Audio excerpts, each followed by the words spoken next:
Praise God po. Let's all pray muna. Iupo po natin ang ating mga ulo at let's pray before the Lord. Lord, thank you so much sa gabing ito, Panginoon, na patuloy niyo po, Lord God, na kami po'y hinihipo, kami po'y tinawag, kami po, Lord God, ay patuloy na ginagabayan, na sa gabing ito, Lord God, ay amin pa rin po, Lord, na binigyan ng priority, O Lord God, ikaw ay makasama sa panambahan, O Lord God, sa aming pagpupurit, pagsamba sa inyo, Panginoon. Lord, thank you for the strength.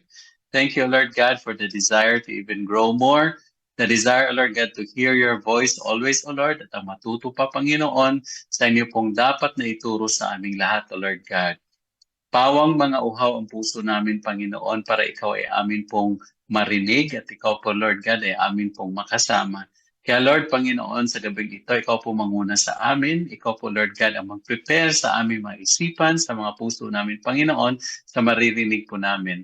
Lord, maiksi man or mahaba ito, Panginoon, ikaw po ang magdala sa amin, Panginoon, kung ano pong gusto niyong iparating para sa bawat isa. At sa amin pong pag-uwi mamaya, Lord, ay meron na naman kaming bit-bit, Lord, na lesson at amin pong pwede rin pong balikan, Lord God, para makita ang iyong kakayahan, makita ang iyong kabanalan, at amin po, Lord God, na magamit itong pagtuturong ito para mas lalo pa po namin kayong itaas sa mga buhay namin. Kaya Lord, thank you so much for tonight. Ikaw po ang aming tinataas, dinadakila sa pangalan ni Jesus at lahat tayo ay magsasabi ng Amen at Amen.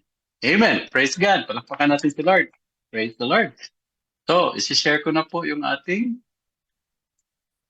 slide. Camera. Paano ba i-share? Teka. Ayan. Praise the Lord. Nakikita na po ba? Amen. Praise the Lord po. So, Joshua.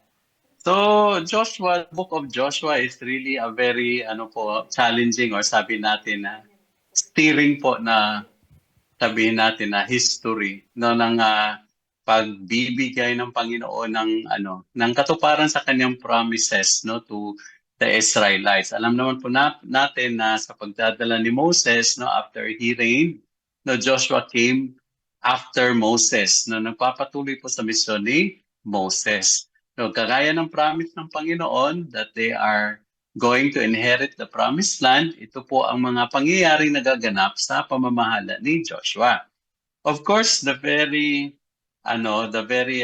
popular po na pangyayari sa Book of Joshua, no, because this is a historical book po talaga, ay yung the fall of Jericho. Sino po ang may alam dito sa fall of Jericho? I'm not going to discuss about what happened, kung ano pa po ang mga kaganapan, but this is just telling us how the Lord has manifested His strength, His power, at yung pagsunod talaga ni Joshua at ng kanyang mga tauhan sa utos ng Panginoon. And we know that Jericho fell, it's because of idolatry, it's because of sin, a lot of things that disobeyed the Lord, a lot of things that dismayed the Lord, our God, kaya po ito ay nawasak. So however, there are certain steps, patterns, no, kapamaraanan na sinunod ni na Joshua para po kanila pong sakop ang Jericho. Okay, because Jericho, we know this is a very big city, napakakapal na mga walls niya, hirap po siyang pasukin. At of course, sabi nga dito na hindi talaga kayang pasukin ang Jericho. Not until God was able to be with them, no, at ibinigay sa kanila yung victory, these people under the leading of Joshua ay kanila pong nagapi, kanila pong nabigyan ng aral ang lahat na with the Lord God ay kayang-kaya pong talunin ang kaaway ng ating Panginoon. Amen. So, praise God, because of this great, sabi natin na achievement no, sa buhay at sa pamamahala ni Joshua, sabi nga natin yung kanyang yung batalyon niya, yung mga sakop niya, yung kanyang mga soldiers, yung kanyang mga kapatiran na kasama doon sa kanyang mga Israelites, okay, ay nakakita kung gaano talaga kabuti ang Panginoon, gaano kalakas ang Panginoon. And it gave them so much confidence, it gave them so much peace in their heart dahil sa pangangalaga ng Panginoon, sa pangangalaga ng Diyos, ay kayang-kaya na nilang kaharapin ang mga challenges na kanila pong makakaharap. So because they believed that God was with them. Amen. So there is another thing, no, that happened po talaga na kung saan dito na i-test din yung tinatawag natin na leadership ni Joshua.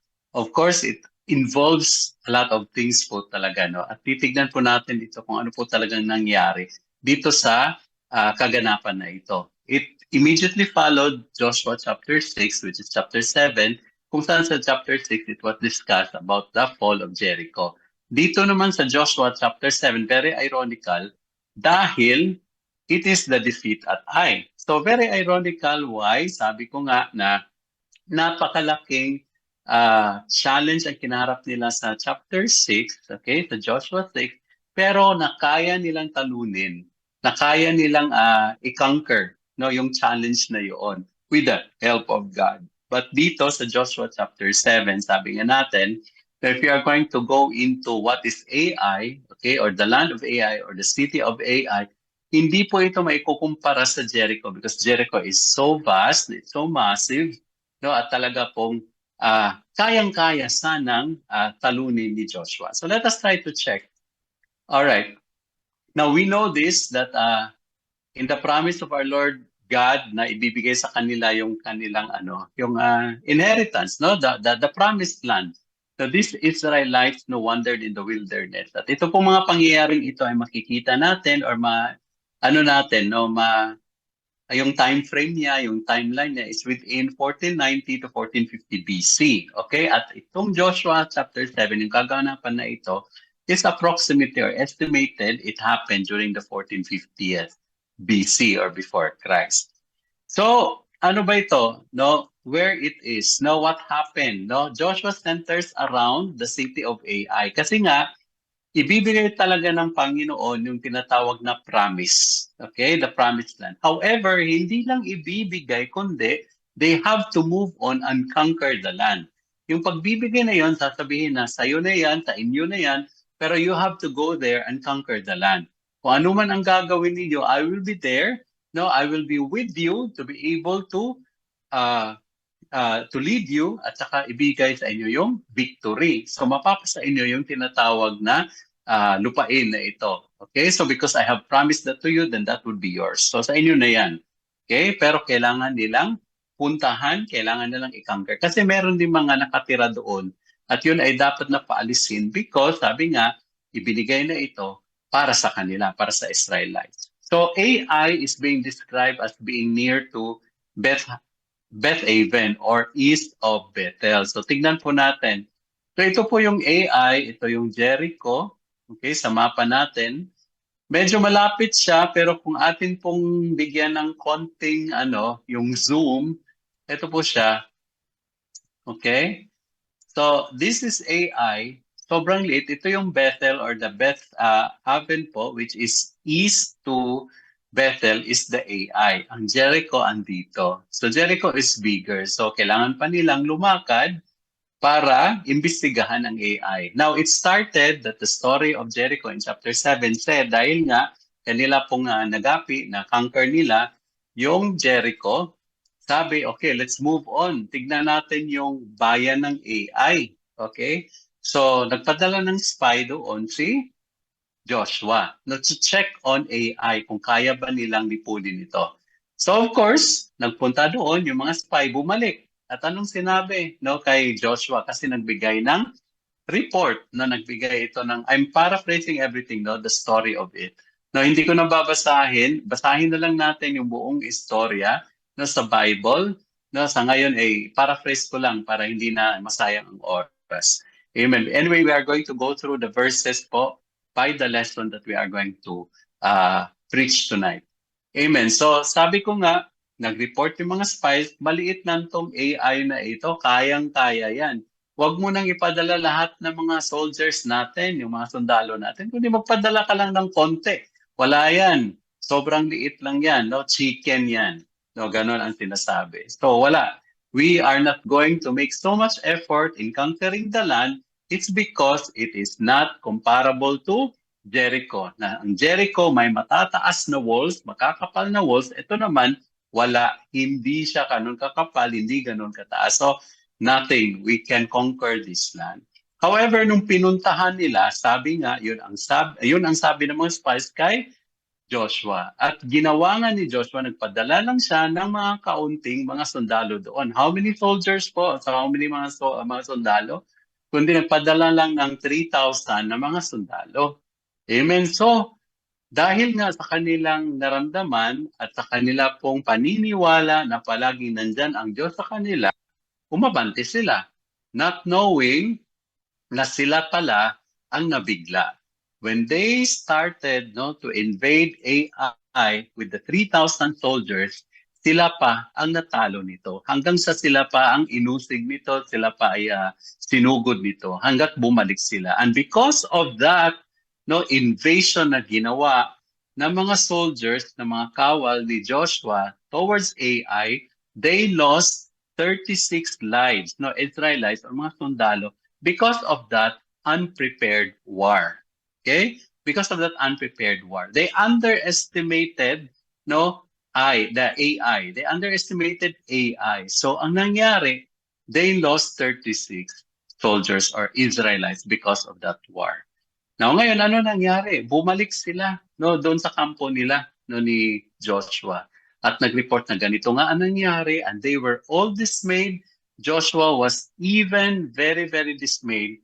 At saka siya ay lumuhod at nagdasal sa Panginoon. At sabi, bakit ito nangyari? Akala namin, andito ka, you are with us, ibibigay mo rin sa amin ang lugar na ito. Okay, so but the Lord said, ano bang sinasabi ng Panginoon kung atin po itong nababasa? So mamaya, bibigkasin natin ito, atin po itong pipigain kung bakit nangyari ang mga kaganapan na ito, wherein which we can see that there are things pala na dapat din po nating titignan at dapat nating ipagpapatuloy. If we are really faithful into the Lord, we don't have to get away or to get out from that faith na meron tayo sa Panginoon. So without further ado po, yung title ng ating pong pag-uusapan ngayon is Hidden Sins Destroyed. The corruption from within, which is disobedience. Amen? So, maraming mga bagay ang pwede nating puntuhin dito, but we will just point out things which are very, very important at klarong-klaro po na nangyayari kahit ibinigay na ng Panginoon yung tinatawag nating victory over a very big responsibility. So ngayon, let's start. Two things and two persons ang ating po pag-uusapan dito, which is Joshua, who is the selected of God to lead the Israelites into Canaan after Moses' death. And of course, one of his people named Achan. Okay, so Achan, which is a man from the tribe of Judah, from the family of Zerahites and the household of Zabdi. Now, this particular person, Achan, disobeyed God and caused 36 of his fellow Israelites to die in battle. So let's go back a little bit.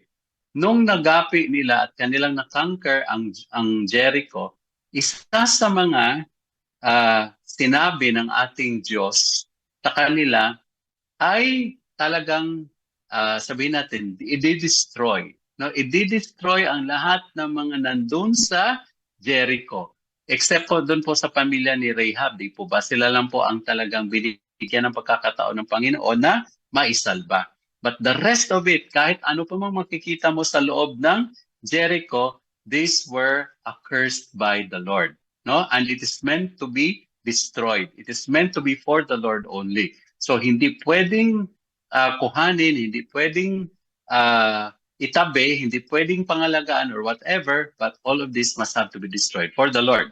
Okay, kasi yun ang sinabi ng Panginoon. However, this man Achan, dahil sa kanya pong nakita na medyo nagandahan siya, he took some of the things na galing sa Jericho, which later po ay titignan po natin kung ano ang mga ito. That caused the lives of the 36 fellow Israelites po na namatay po talaga during the initial battle na ginawa ni Joshua. Okay. So the first thing that we are going to look into is this. Now, there are 4 problems po na pwede po nating matignan. At ito po yung share ko sa inyo, which I've heard also and extracted from no, the learnings that I had also, no, from reading, okay, kung ano po ang mga pwede natin ma-share sa gabing ito dahil sa sitwasyon ng Joshua chapter 7. Okay, first one is self-confidence. Okay, sa mundo, yung self-confidence ay napaka-importante. Sabi nga, kapag wala kang self-confidence, hindi mo kayang pangatawanan ang challenges ng buhay. Pero dito sa atin, no, bilang mga Kristiyano, we have to look into our heart. Dahil nga, meron tayong faith sa Panginoon, tignan natin yung sitwasyon ni Joshua na nagapit nila, they were able to conquer Jericho. They had that confidence. Now, that confidence that God will always be with them and they are going to win all the battles in their lives. So they have underestimated, no, the situation where in which God is there with them, but kailangan pa rin nilang manatili sa sitwasyon kung saan may mga bagay na dapat ikonsulta sa Panginoon. So what do I mean po? Now, sometimes pag tayo ay confident, di po ba, sa sariling mga bagay, sa sariling kakayanan natin, we don't need anybody. Okay, we don't need anybody because we can think, we can decide by ourselves, we can just do something that we are very comfortable with dahil alam natin, kaya natin pangatawanan ito. But later on, we will see the consequences of our overconfidence or self-confidence dahil nga may mga bagay na hindi natin naisip na pwede palang mangyari. So let's go into the situation of Joshua. So in Joshua 7:1-2, kung babasahin natin, but the people of Israel broke faith in regard to the devoted things. Devoted things, ito yung mga bagay na sinabi ng Panginoon are the cursed things in Jericho. Hindi po dapat na kuhanin. For Achan, the son of Carmi, son of Zabdi, son of Zerah, and the tribe of Judah, took some of the devoted things, and the anger of the Lord burned against the people of Israel.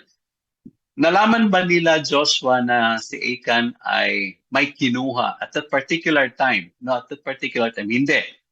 Hindi nila alam. Wala silang kaalam-alam talaga na may nangyari. So from that very start alone, no, dun pa lang, no, sa pagpaplano nila to conquer Ai, hindi na pala masaya ang Panginoon sa kanila dahil may lumabag na sa salita ng Panginoon. Amen? So, pero hindi alam nila ni Joshua ito. So Joshua sent men from Jericho to Ai, which is near Beth-aven, east of Bethel, and said to them, go up and spy out the land. And the men went up and spied out Ai. So ano po makikita natin dito? Joshua sent men from Jericho to Ai. Now, in our situation or sa karakter natin bilang mga Kristiyano, that we know God, we have a relationship with our Lord, na meron tayong kinatatayuan no, kung saan ay atin pong dapat idulog sa Panginoon lahat ng mga bagay ay para ma-assure natin yung sarili natin that we are guided by the Lord. Hindi ito nagawa ni Joshua because they were confident of the things that they were able to do during the time of conquering Jericho. No, ang galing natin, no? Nagawa natin ito. Praise the Lord, ganito, ganyan. So they were overconfident. They had that self-confidence talaga sa sarili nila na umabante sila to go to Ai, to conquer Ai without consulting the Lord. Amen? Kung anong gusto ng Panginoon. Kasi hindi nila alam na may ninakaw pala si Achan doon sa Jericho. And because of these things, meron ng tinatawag na wall of the protection no, na dapat ay ibibigay sa kanila ng Panginoon if they are going to advance and conquer Ai. So hindi ito nangyayari, hindi ito na-discern ni na Joshua, it's because they did not consult the Lord first. Okay? So kagaya ng mga buhay po natin, di po ba, may mga bagay na kailangan natin gawin agad-agad. No, pero hindi naman kasi sabi nga, ano bang unang ginagawa natin kapag tayo ay nagising sa umaga? Anong una nating aatupagin? No? If ibibigay ko po yung tanong na yon sa bawat isa. So, medyo mapapaisip din po talaga tayo if we are really Christians. No? We are being taught by the Word of God to make priority our relationship with the Lord. No, ay tayo pa rin ay dapat na mangalaga sa ito. So we stand firm on that ground, which is hindi na pangyari sa puntong ito kina Joshua. Pangalawa po na pangyayari kung saan ay nakaligtaan nila ni Joshua ang bagay na ito, which is very important. Listening to the advice and counsel of men rather than the counsel of God. Amen? So, if you are going to look into the verses again, ang sabi dito, ah, nung bumalik na, no? Nung bumalik na yung mga spy, no, na pinadala ni Joshua doon sa AI. And they returned to Joshua and said to him, "Do not have all the people go up. Huwag mong ipadala doon lahat. But get about 2 or 3,000 men go up and attack AI. 2 or 3,000 lang ipadala mo. Do not make the whole people toil up there, for they are few." Huwag ka nang mag-effort. Huwag ka nang magpakahirap na magpadala pa doon kasi kayang-kaya yan. No, hindi na kailangan na lahat pupunta because AI is just nothing. No, it's just a small town. So kayang-kayang i-conquer. Now, with these statements coming from the spy, with the self-confidence, let's say the confidence na meron sila sa bawat isa sa kanila, again, Joshua did not consult God. But then, ang second offense ay naniwala siya agad at nakinig sa sabi ng kanyang mga spy. Okay, so if you are going to look into this situation again po, no, sa buhay po ng bawat isa sa atin, no, may mga pangyayari, siguro may mga magandang opportunities sa buhay na dumadating, no, may mga challenges sa buhay natin. Ano po ba ang dapat nating gawin muna? No, madalas sinasabi natin, which is I have to quote what Kuya Glenford also is telling us, no? Telling us na tumatak din sa mga isipan natin, run to the throne, not to the phone. Okay? Kasi minsan tatawag agad tayo sa pinakamalapit natin na kaibigan o sa mga tao kung saan ay nakukuha natin yung comfort or shall we say wisdom. Okay, take note. Marami ang mga pangyayari na ganito. Like for example, mahirap mong ah, ayusin yung buhay mo in terms of finances. So nagkukonsulta ka ng mga financial, shall we say, mga uh, encouragement or mga financial, mga planner or whatever para ayusin yung buhay mo. But later did you know na mga taong ito pala ay meron din kanilang mga problema sa finances. So, we can never trust people, no, because where wisdom comes from, it is only from the Lord. Kaya hindi sa mga taong ito. Now take note, these spies are entrusted by Joshua, no, na makapagbibigay sa kanya ng tamang impormasyon, no, sa kanila. Now that means he has confidence and trust in these people as well. Bakit niya sinunod agad ang mga taong ito? But the consequence is they were able to underestimate the situation and AI and killed 36 men, no, of their 36 of their people. So sabi nga mga kapatid, sabi dito, 3,000 men went up from the people and they fled before the men of Ai, and the men of Ai killed about 36 of their men and chased them before the gate as far as Shebarim and struck them at the descent, and the hearts of the people melted and became as water. So nanlumo talaga sila. Pangatlo, ano po ang pangatlo? Ito po isa sa mga bagay na madalas nangyayari sa atin. They prayed second than first. Okay? They prayed second than first. Okay. Totoo. Sabi nga, we can pray anytime. No, we can pray at any moment. We can pray in different situations. There is no specific time of prayer. Okay? But it's our connection to the Lord, and we will always have that nature of a prayerful Christian. However, sabi nga, sa lahat ng mga bagay na uunahin natin ay ang magpasalamat talaga sa Panginoon, because the Lord will always speak into our hearts and give us peace daily if we seek Him first. Di po ba?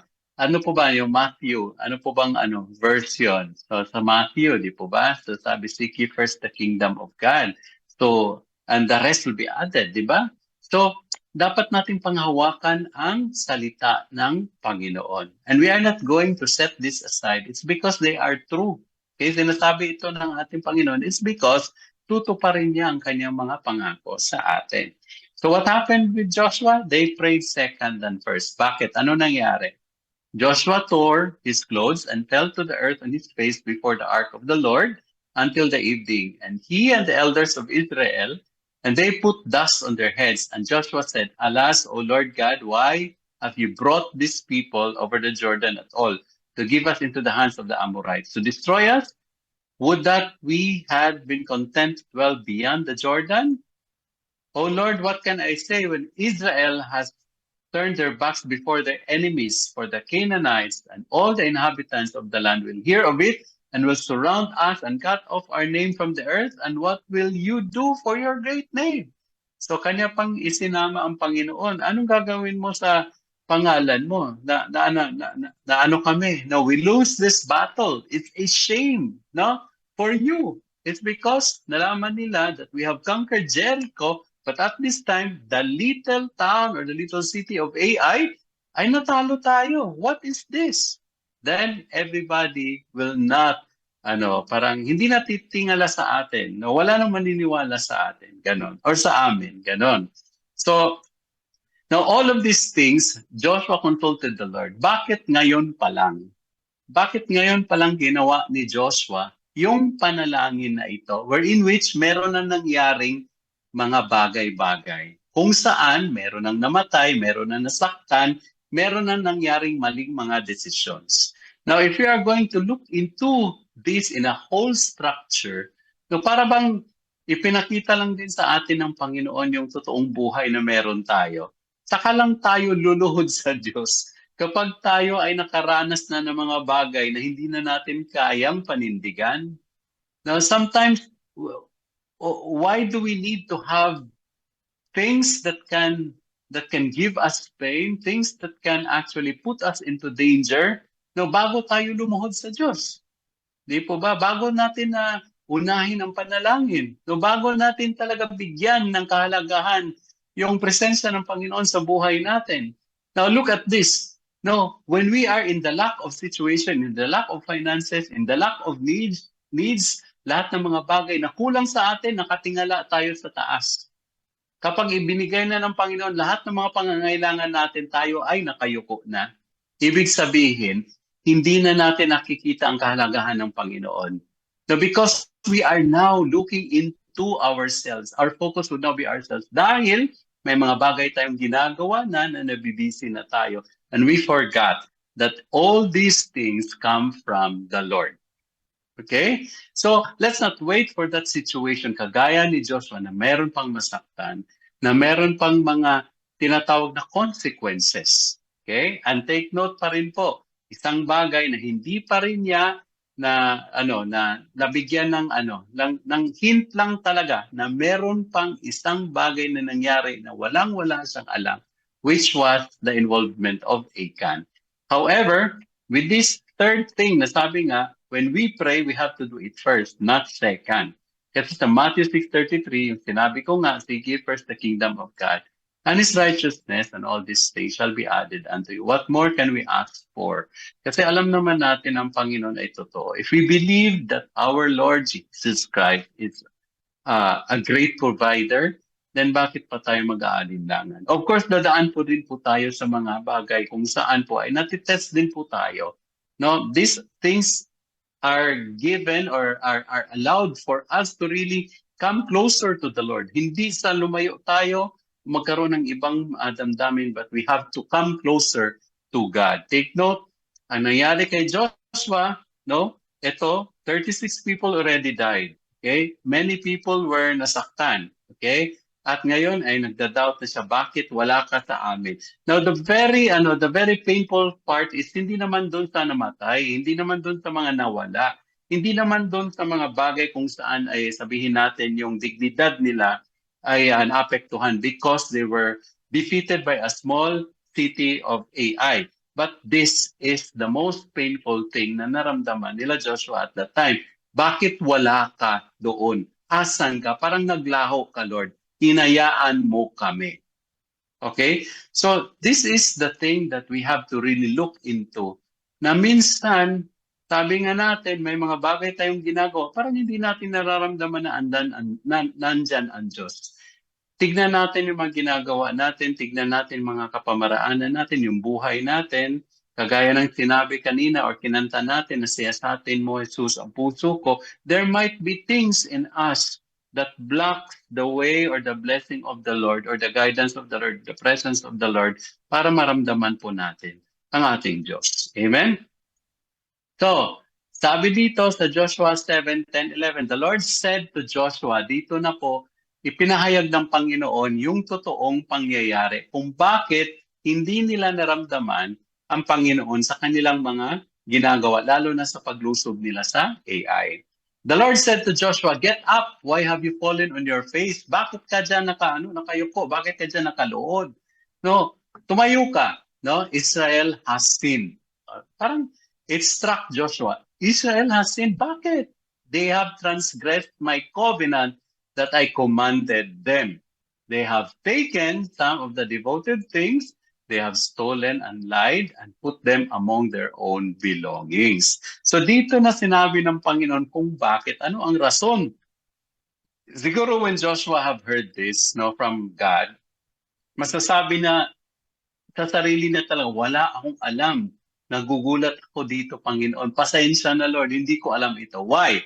If you are going to look into that kind of, parang sasabihin ko na retribution na meron ka dyan sa puso mo or pagtatanong, masasabi mo talaga, nga, may pagkukulang talaga ako dahil hindi ko ginampanan yung dapat kong gampanan bilang leader sa mga taong ito na pinagkitiwala sa akin ng Panginoon, nakaligtaan ko na napangalagaan din yung mga sinasabi ng Diyos na dapat gawin at mga dapat hindi gawin. So, why? Because of the things na sinabi natin, no? First, self-confidence. Number 2, yung pag-listen sa ibang mga counseling, okay, or counsel. Number 3 is yung tinatawag natin na hindi natin inuuna ang Diyos sa panalangin natin. So let's go forward po. Therefore, the people of Israel cannot stand before their enemies. They turn their back before their enemies because they have become devoted for destruction. I will be with you no more. Sabi ng Diyos, I will be with you no more unless you destroy the devoted things from among you. Kasi nga, it was a covenant of the Lord. Ito ay sinabi ng Panginoon sa kanila, huwag niyong galawin. Everything must be destroyed within and from Jericho. Walang pwedeng makalabas dyan. All of these are cursed. Okay, so hindi po pwede. Ngayon, ibinalik pa rin ng Panginoon, dapat matanggal yan, dapat makuha yun, ma-destroy pa rin ang mga yon because yun ang sugo ng ating Panginoon. Yun ang sinabi ng ating Diyos. Okay.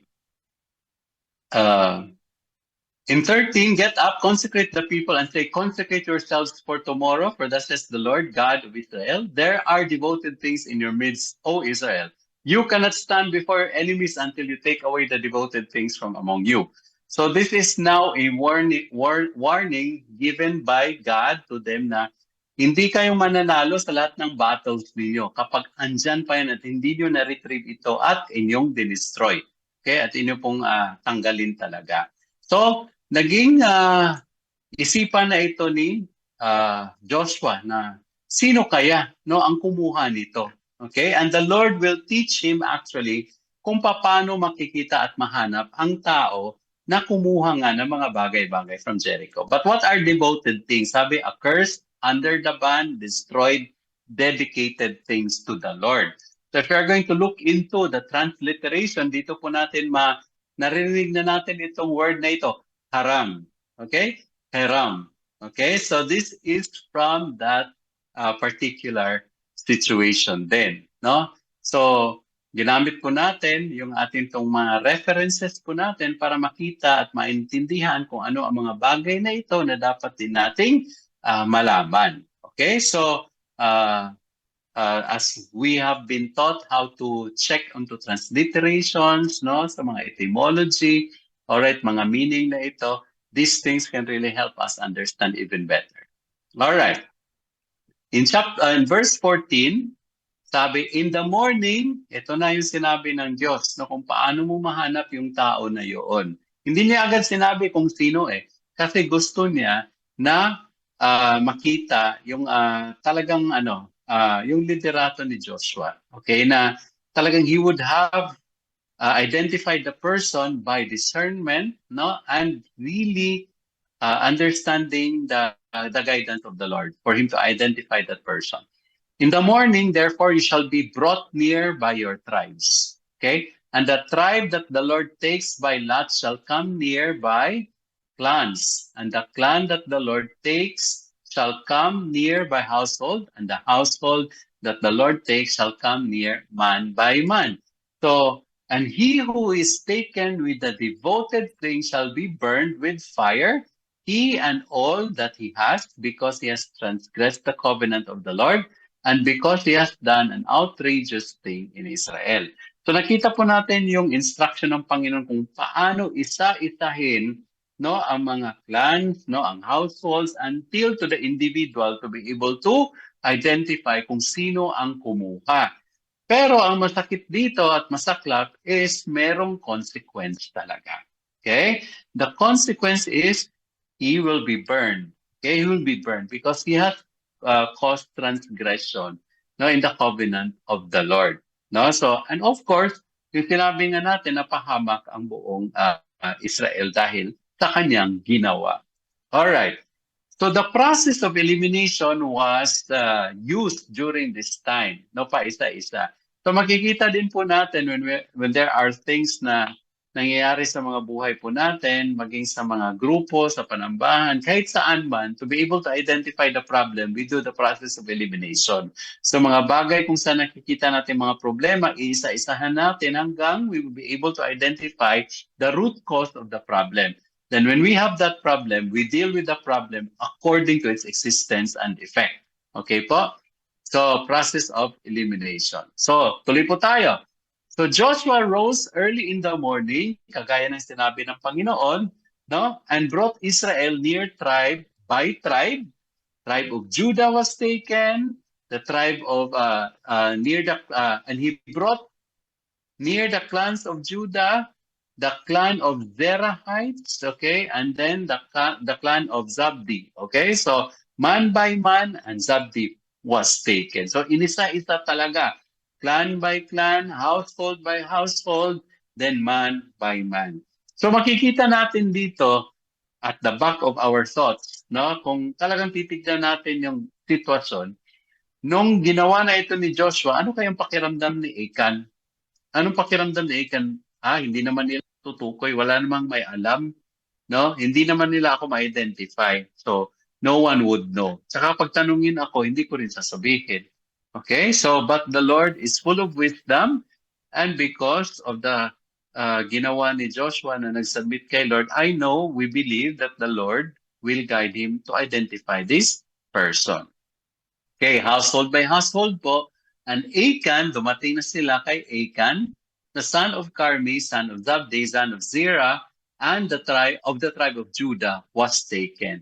Then Joshua said to Achan, my son, give glory to the Lord God of Israel, and give praise to him, and tell me now what you have done. Do not hide it from me. Okay? So, buong tapang na sinabi ni Joshua ito sa harap ni Achan. Okay? So, siguro naman, makikita natin na the Lord has led him to Achan. So ngayon, ang sinabi ni Achan, okay, so we would be able to see something here as well, and we would like to cite this out. No? And Achan answered, truly, I have sinned against the Lord God of Israel, and this is what I did. So, dito pa lamang, pwede namang mag-excuse si Achan, di po ba? Kagaya natin kapag tinanong, kaninong kasalanan ito? Nagtuturuan agad, di ba?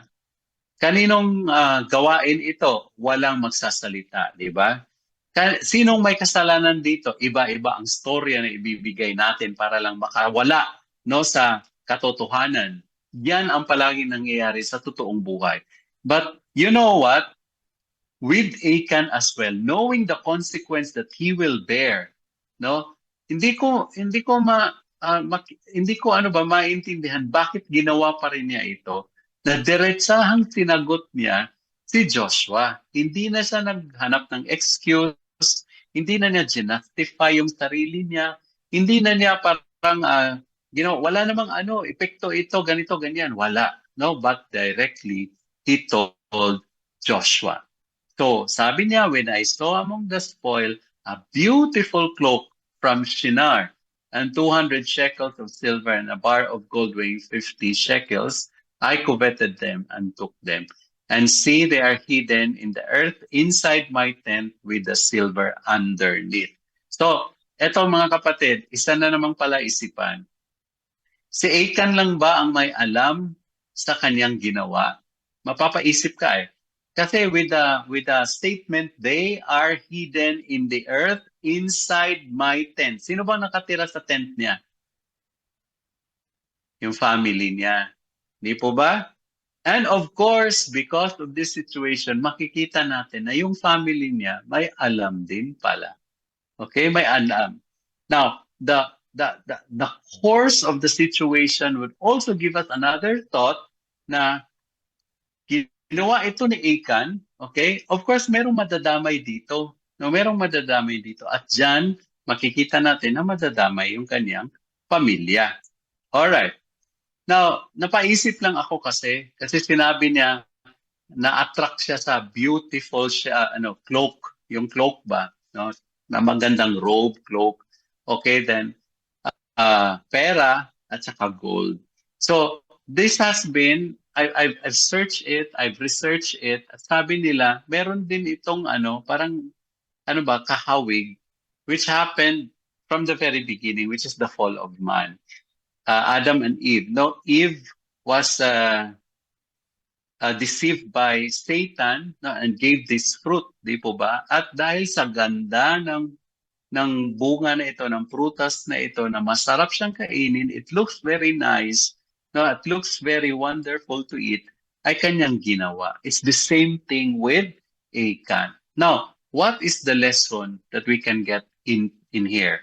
Sabi nga, may mga bagay talaga na ang tao ay naa-attract, no? Bagay kung saan akala natin ito ay hindi makapagbibigay sa atin ng problema, or it won't destroy the relationship we have with the Lord. Okay? Bagay na sabi lang, hindi naman ito mahalaga masyado na ganito sa kanya, ganito, but it's only for me. Walang maapektuhan, ako lang naman. Okay? Maganda ito because maybe in the future I can use this. Wala naman itong halaga na. No? Sa buhay ni Achan, sabi niya, kinuha ko ito dahil wala namang halaga na ito sa kanila. So, para sa akin na lang ito. No, bigay nyo na lang sa akin. Parang ganun. It's because they were deceived of these lustrous items or things. Wherein which, napakabigat po ng sinabi ng Panginoon na huwag niyong kuhanin because these things are cursed. During the time of Eden, huwag kayong kumain nito dahil kayo ay mamamatay. Dito naman sa kay Jericho, huwag niyong kuhanin ito. Lahat naman ito ay dapat na i-destroy. All these things are accursed. Okay? At sino man ang kumuha nito ay magkakaroon ng karampatang kaparusahan. Okay? So, these are things that we are going to see. No? So, ibinigay ko lang po yun because we are always inclined to those particular situation. And it's still happening during these days po in our present days. No? So in 22 and 23, so Joshua sent messengers para po tignan kung totoo yung sinabi ni Achan. Okay, sa tent niya, and behold, it was hidden in his tent with the silver underneath. And they took them out of the tent and brought them to Joshua and all the people of Israel. And they laid them down before the Lord. Inilabas nila, totoo nga na nandoon, nakita nila, so kanila pong inilatag ito at ibinigay sa Panginoon. Okay, lay down before God. All right, and Joshua and all Israel with him took Achan, the son of Zerah, and the silver and the cloak and the bar of gold, and his sons and daughters, and his oxen, donkeys, sheep, lahat po ng kanya pong mga ari-arian, the tent and all he had, and they brought them up to the valley of Achor. Okay, to the valley of Achor. Ano pong ginawa sa kanila doon? No?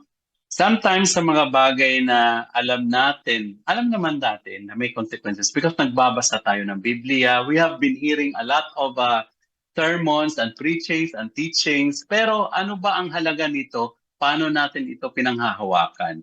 Are we really serious in believing, no, on the things that we are being taught about, especially if it comes from the Word of God? May halaga, may weight ba ito sa buhay natin? At patuloy pa rin tayong namumuhay sa kasalanan. Now, in situations where in which we are able to sin, kasi sabi nga naman, ang tao ay habang nandirito sa mundo ay hindi po makakaiwas sa kasalanan. The good thing is we come before the Lord and repent.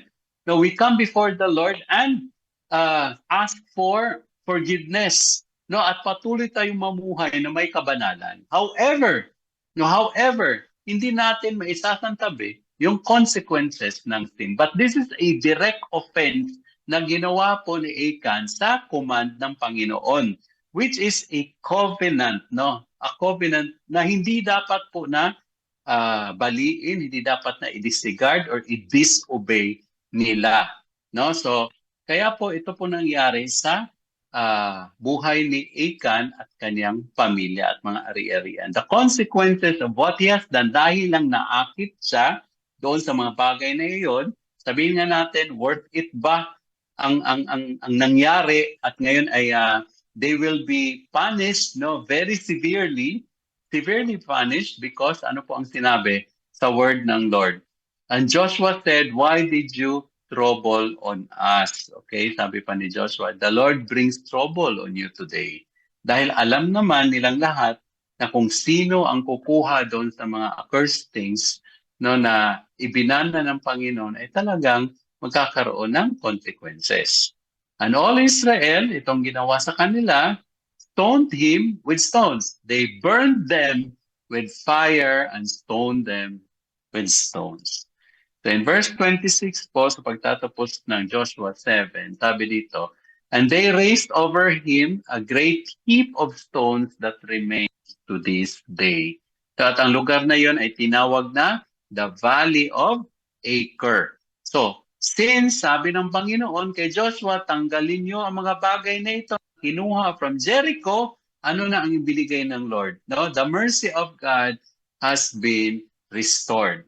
Okay, the Lord turned from His burning anger. So which means, nandyan na naman ang Panginoon sa kanila para sila ay suportaan sa kanila pong ginagawa. Now, the lessons, sabihin natin kung anong mga pinagdaanan ng bawat isa so sa istorang ito, okay, sa sitwasyon na ito, from Joshua to the people, the Israelites, napakalaki pong lesson talaga ang natanggap nila because of this.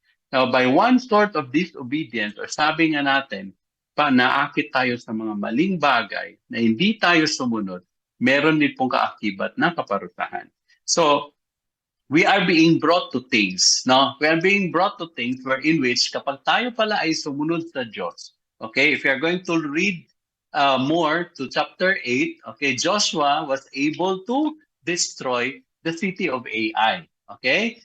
So, nandun na ang Diyos sa kanya, yung itataas niya yung kanya pong sword, and then everything is under control, was under control already. And they were able to conquer Ai. Na wala pong kahirap-hirap. No? So, sabi nga natin, the Lord was with them. So makikita natin from the start, the Lord was with them in chapter 6. Dahil sila ay sumunod sa Diyos. Umikot kayo ng 7 beses sa Jericho, okay? At mag-ingay kayo, ginawa nila, lahat ng pinagawa ng Diyos, nangyari ang promise ng Panginoon. Sa Ai, before it was destroyed, dito naranasan pa rin nila ang consequences ng kanilang disobedience because hindi nila inuna ang Panginoon at nagkaroon sila ng kumpiyansa sa sarili. Hindi nila binigyan ng kahalagahan yung itinuro ng Diyos sa kanila. Okay, which is in our lives are true. Conclusion na po tayo. Praise the Lord. Disobedience, disregarding the commands of God, has severe consequences. So, totoo yan. Palagi po natin yung naririnig, hindi lang naririnig, but experience. No? Na-experience po natin yan. Unfaithfulness, the lack of it, separates us from the love and grace of God. So kaya nga po tayo ay tinawag ng Panginoon para magpatuloy na manahan sa kanyang presensya, para magpatuloy na makinig sa kanya, para magpatuloy kahit mahirap, no, is maniwala, tumatag, at mas lalo pang lumapit sa ating Panginoon kahit ano pa mang sitwasyon. No? Mahirap ng gawin, we fail, but we have to stand up, okay? But we have to not to prove in our ways or strength, but to always trust and depend on the strength of God. Sabi nga, di ba, no? Apart from me, you can do nothing.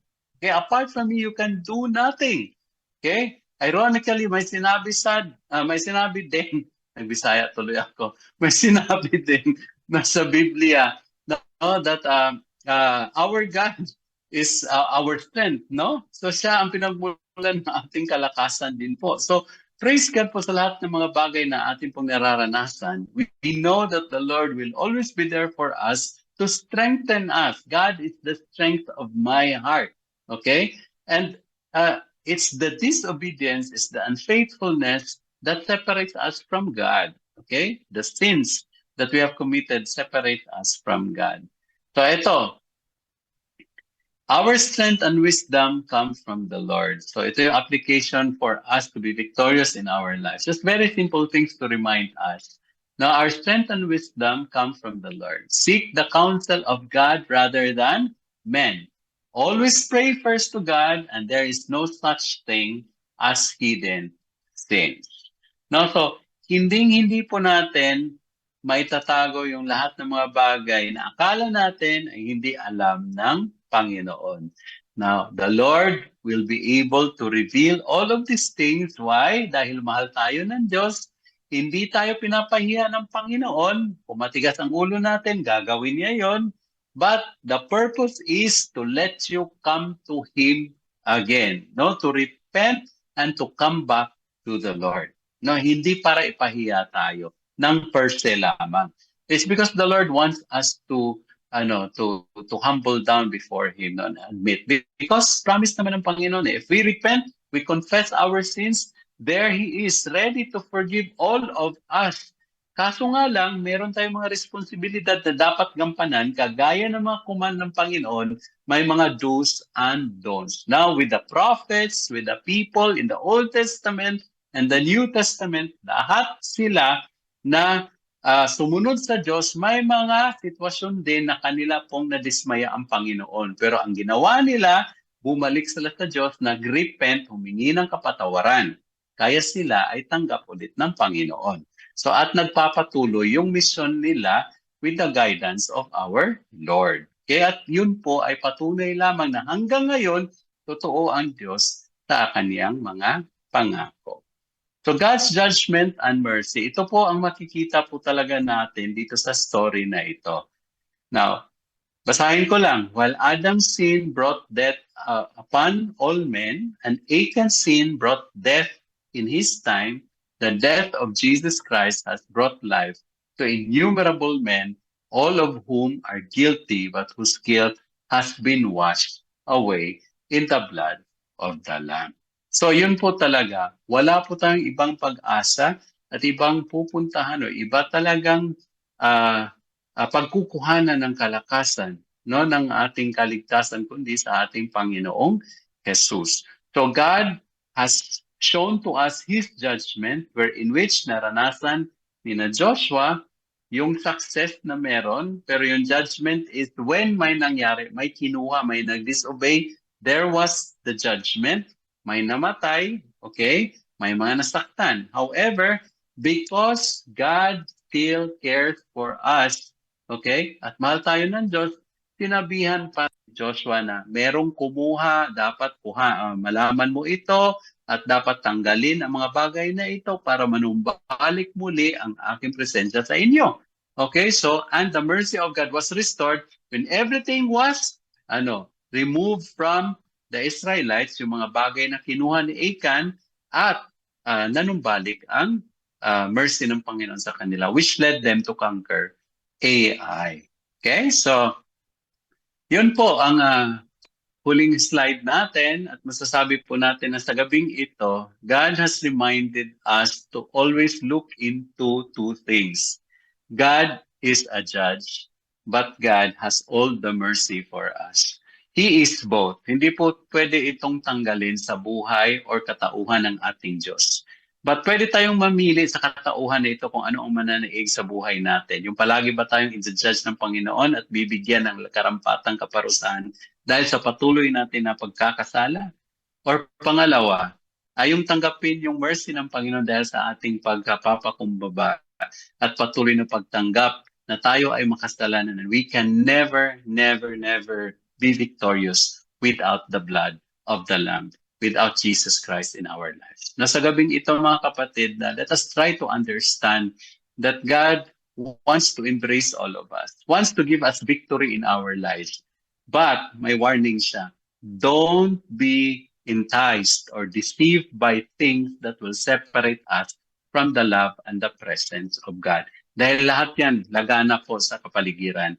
Isang bagay lamang ang pwede natin gawin ay magpatuloy tayong lumapit sa Kanya at alam natin ang mga kapamaraanan na yun. If we are going to talk about that, that would be another sermon or preaching na pwede po nating ituloy sa susunod din po na ating pagkikita. Thank you so much po at palakpakan natin ang ating Panginoon sa ating buhay na Diyos. Thank you so much. Let us pray.